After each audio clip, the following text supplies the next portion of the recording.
Hello and welcome to Producer Profile. Producer Profile is a show where we showcase some of the talented people who work behind the scenes in the entertainment, business, and local communities while making positive influences on the lives of others.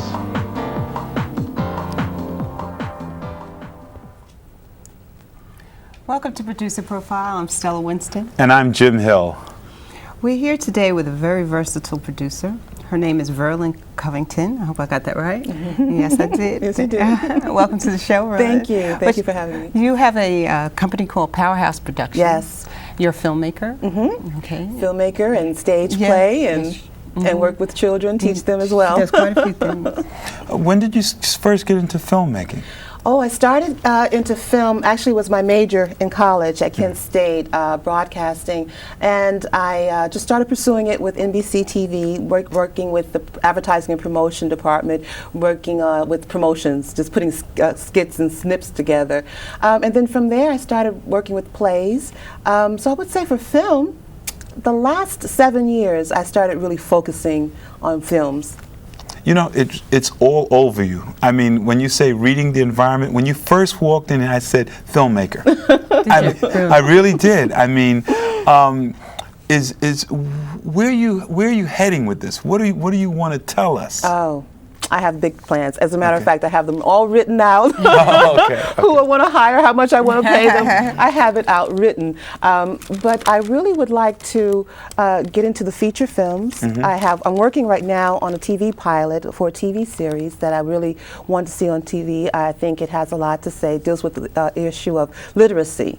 Oh. So it crosses a lot of barriers, a lot of economic barriers, a lot of race barriers. So I think it's a very strong program for television. Now you have a film that's been made, yes. And there's a producer that I know, Devery Robinson, that stars in the film, yes, right? He was very good. And tell us about the film. It's called His Beauty for My Ashes. Right. His Beauty for My Ashes is a true story of Tai Comey. She's a woman who lost her husband and her 3 kids in a car accident by a drunk driver. She was the sole survivor, and it was a devastating situation for her. So she went through a lot of that, and she wrote a book, and it was a bestseller, and she asked my company to make it into a play, actually. Okay. But I read the book and said, no, this has to be a movie. Okay. It's just, I read it in one sitting. Wow. So yeah, it was that powerful. It was that good. So this clip that we're going to see. This is about, this is right before the accident, the accident that killed her family.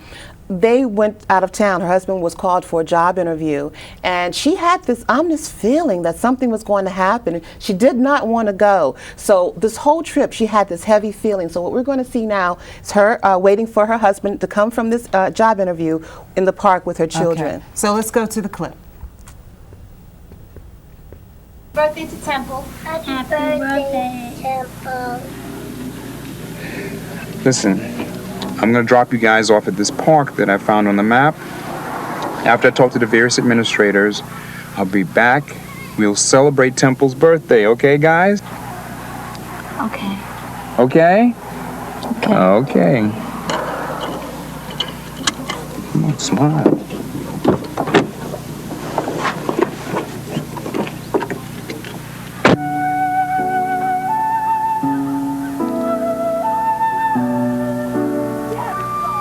Johnny dropped us off at the park. He wasn't gone long, but I was beginning to become concerned about Johnny. My mind began to race with thoughts, but once again, I grabbed hold of the word. The Lord has not given me a spirit of fear, but He has given me the spirit of power, love, and a sound mind. I knew Johnny was taking care of necessary business. He was so excited about going back to college to do his graduate work. I was already proud of him. You would never know this was Easter weekend. This particular weekend, my children seemed exceptionally energetic, almost overly anxious.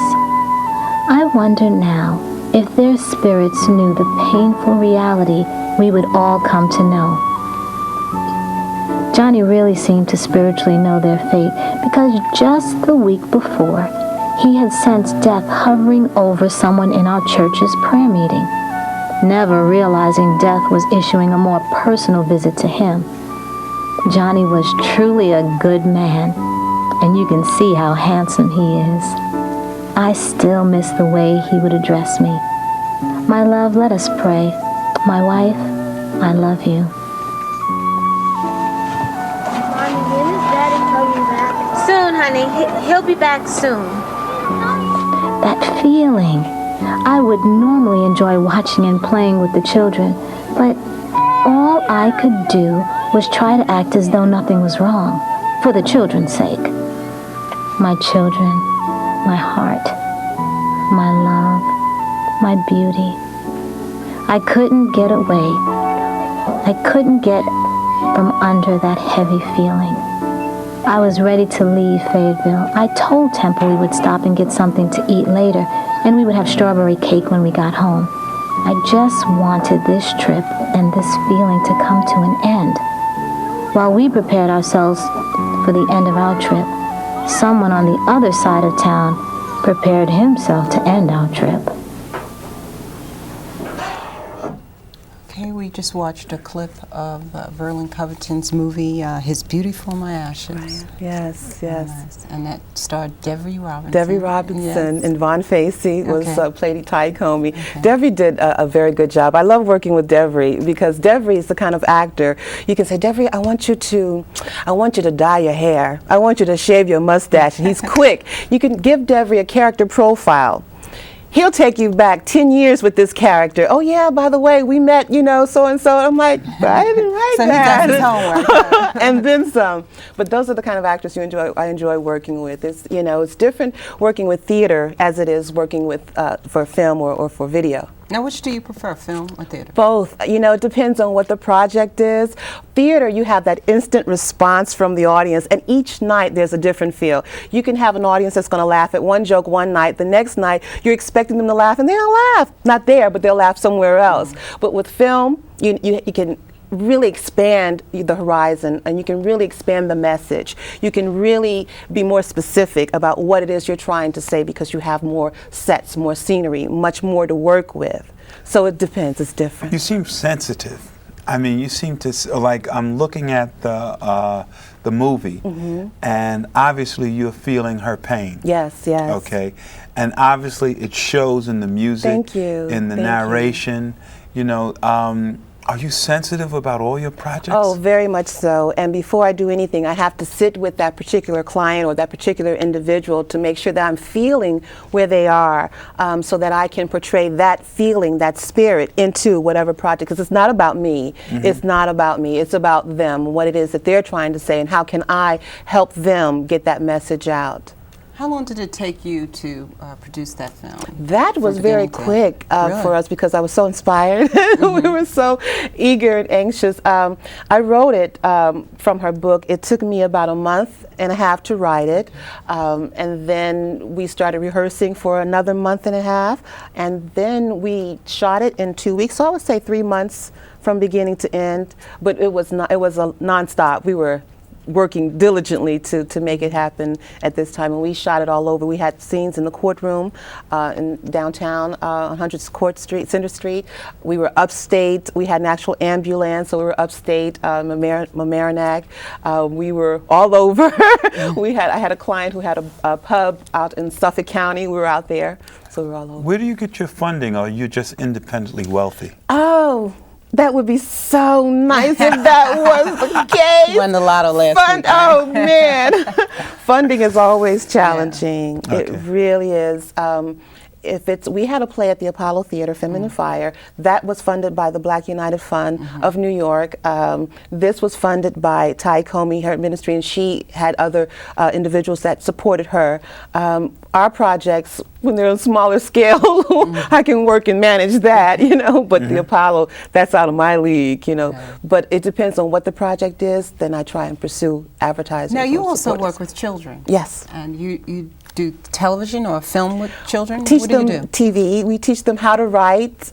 We teach them how to work the cameras, how to be floor directors, and it's so much fun. Yeah. We just had a project with them 2 weeks ago, and it was wonderful to see their enthusiasm, to see them working so hard. They were jumping on the stage, flinging props around. They were into it. And these were some kids who started off very shy, very introverted, low self-esteem, and the other day 2 of them said, "Oh, you know, I feel like an actor. This feels kind of good." That's reward, you know. That's what it's about. You were talking about a project that you're coming up with literacy. Yes. Okay, and I'm saying if you make any breakthrough, this next mayor is going to make you the next chancellor. Okay, because literacy is the major problem in our community. It's an awesome situation, and it ought not be so. You know, it really should not be at the degree that it is.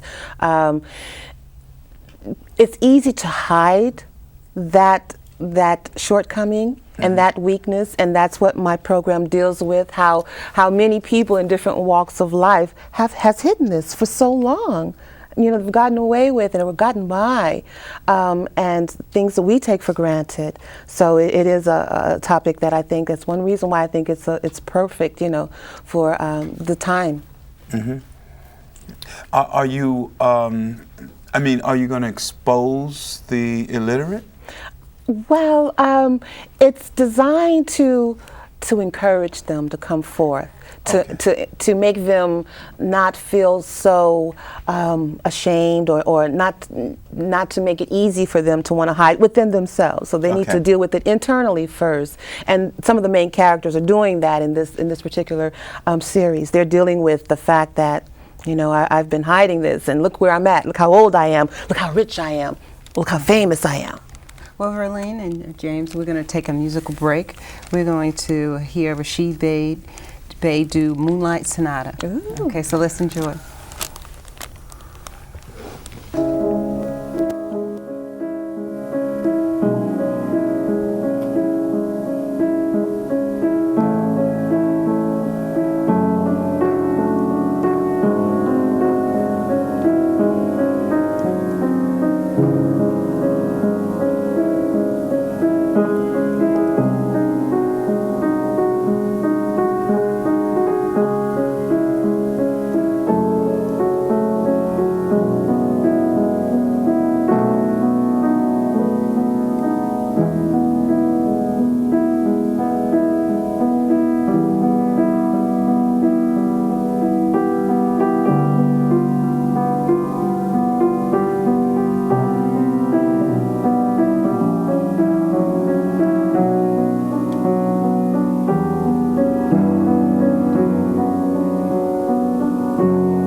Rashid Bey playing Moonlight Sonata. And I'm Stella Winston. And I'm Jim Hill. And we're talking with Virlin Covington. Yes. Yeah. And she's a filmmaker. And we saw her film a little earlier. Now, you also produce plays. Right, right. And one of the plays we're going to see is called Feminine Fire. What's that about? Feminine Fire is a combination of 5 different stories taken from the Bible, contemporized, made based on today. We have a story with Joseph and Mary. Mary's pregnant. She says to Joseph, I'm pregnant. He says, well, how am I going to face my boys? You're bugging. What's going on? The clip that I brought today is the scene from Samson and Delilah. Samson, as you know, he was this very strong individual, Philistine, and in the play, Samson was an athlete. He was a very famous athlete. He has dreadlocks, so that was the secret of his success. Delilah is sent to discover what his secret is for money, so that she can go back and tell someone else and get paid to discover this man's weakness. And What did you say, Jim Rose? so what we're going to see now is the dance part of her trying to seduce Samson. Okay. Samson's sister is in the club, and she's trying to keep him away from Delilah. Okay, so let's see that clip.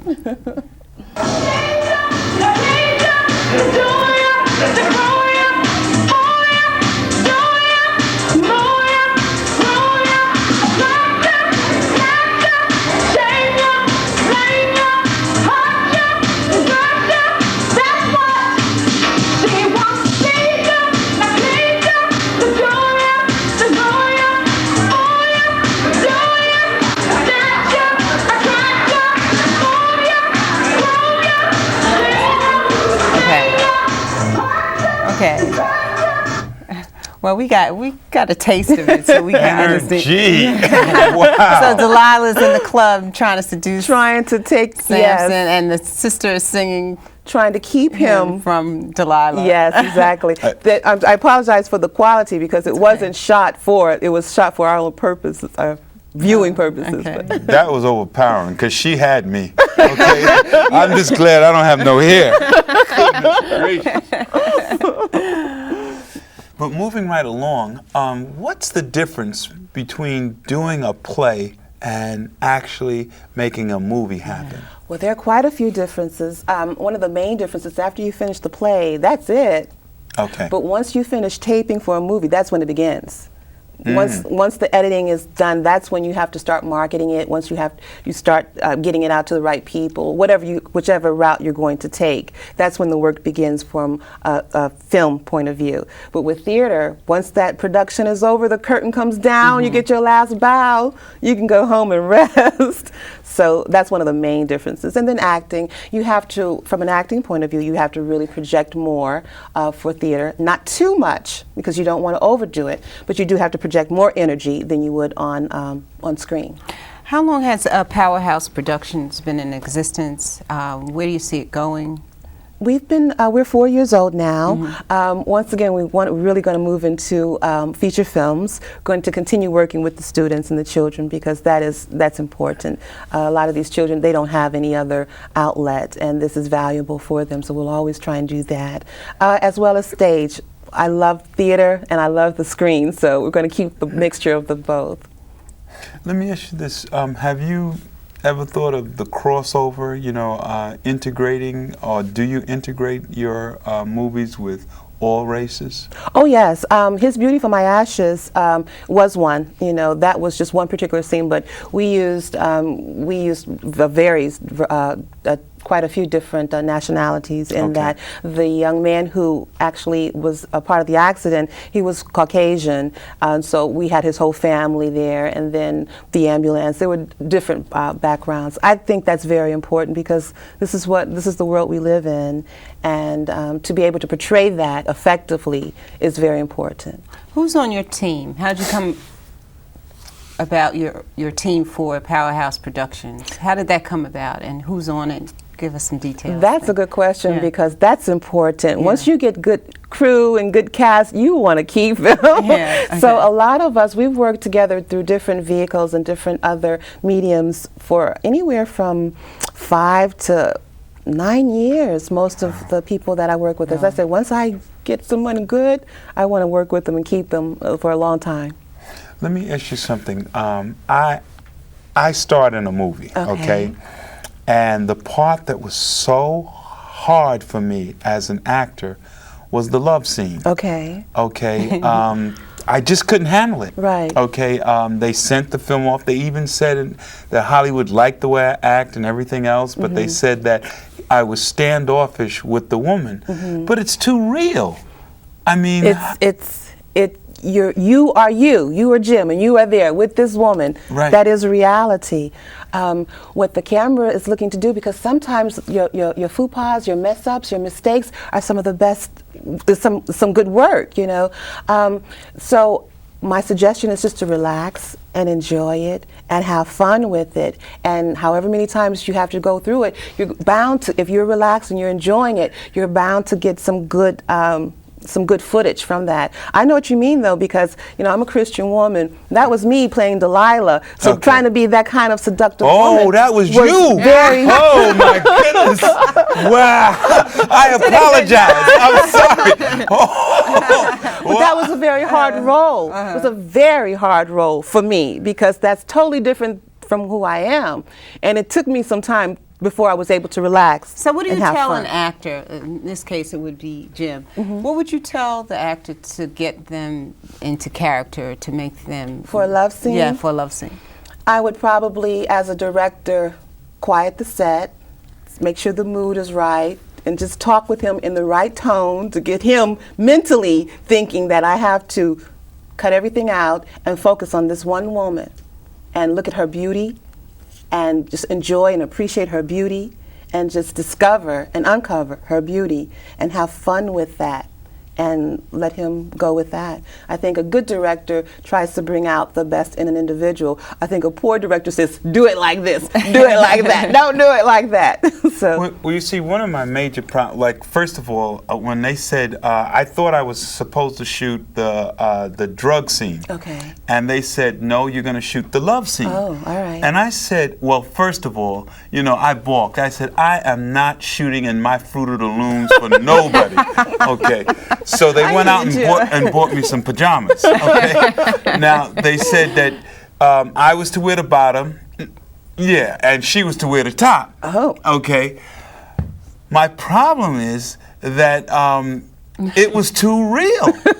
I mean, you can't imagine. Oh, that's what he was looking for. He was looking for that realism. The director wanted that, and sometimes, you know, different directors have different tactics, but, you know, some directors will wait to the last minute to spring something like that on you to get that initial response. What you want most of all on screen is sincerity. You want real emotion. You really want to capture that, you know, and so, you know, if it means telling the person, you know, your actor, if it means telling the actor at the last minute, you got to make this kind of change because you know they're going to get like this or whatever. Is there any particular scene in His Beauty for His Ashes that you had to film over and over again until you got it right, that you weren't satisfied with? Yes, I would say the scene at the end when she was seeing her therapist and she was on the sofa and she was crying, that was a hard scene for me because we had just finished shooting the funeral and the casket was out there. Wow. So I'm like, yeah, like the casket's right here, and we just went, and now we got to go through that. That was a hard one. And for with me. the editing, is there any scene that was really difficult for you to cut that you had to eliminate because of the time constraint? Yeah, there were. What was that? Actually, at the end, when Ty actually herself speaks, and she spoke on the topic of forgiveness for about 45 minutes. In interest of time, we had cut a lot of things. So and one more thing, I want you to put your information out there. Where sure. could someone in our viewing audience find out more about your company and find out about this film? Okay, yeah, please. P.O. Box 210042, Woodhaven, New York 11421. Attention Powerhouse Productions, and we'll receive all the information. Could you say that one more time, please? Sure. Powerhouse Productions, P.O. Box 210042, Woodhaven, New York 11421. Okay, well, thank you for coming to Thank you Producer for having Profile, me. Virlin It was a lot of Covington. fun. Yes, it was. Thank you so much. Okay, I'm Stella Winstead. And I'm Jim Hill. And thanks for watching. Until next time, goodbye. Oh, we have some more time. No. So, would you do it again? Would I do What would it again? you do differently? Would you do the love scene again? Yeah, what would you do differently? What would I do differently? Okay, well, the thing is that I would pray more. Before you would actually do it. Because, see, the young lady, she was intimidating. She said, when am I going to get to kiss him? I said, She wanted to kiss you. yeah, I said, I didn't see that. I didn't read that in the script. She's like, this is ad-libbing. This is realism. Right. And then, I mean, we get in the... So she was into it. She was into it. And I said to myself... So your shyness came out. That's what I'm hearing. I'm very That's what about I'm that. hearing. Let me do anything. You know, you want to fight, you want to talk, you want to argue, anything. But not that. That was too close to home for you. I'm a natural man. I can't handle that. I hear you, Jill. You know? But once again, that's what he's looking for. But wouldn't a good director be able to coax him to do that? What I is the would role think of the director in that? I think the director would, you know, like me, I just found out what the problem was. And it wasn't your lack of knowledge of the lines. It was the fact that you personally are shy when it comes to a real, if this woman was not attractive, if you weren't attracted to her, it wouldn't have been an issue. Because she was an attractive woman, she pierced that veil of Absolutely. professionalism. That's right. And you just address it that way. You just like,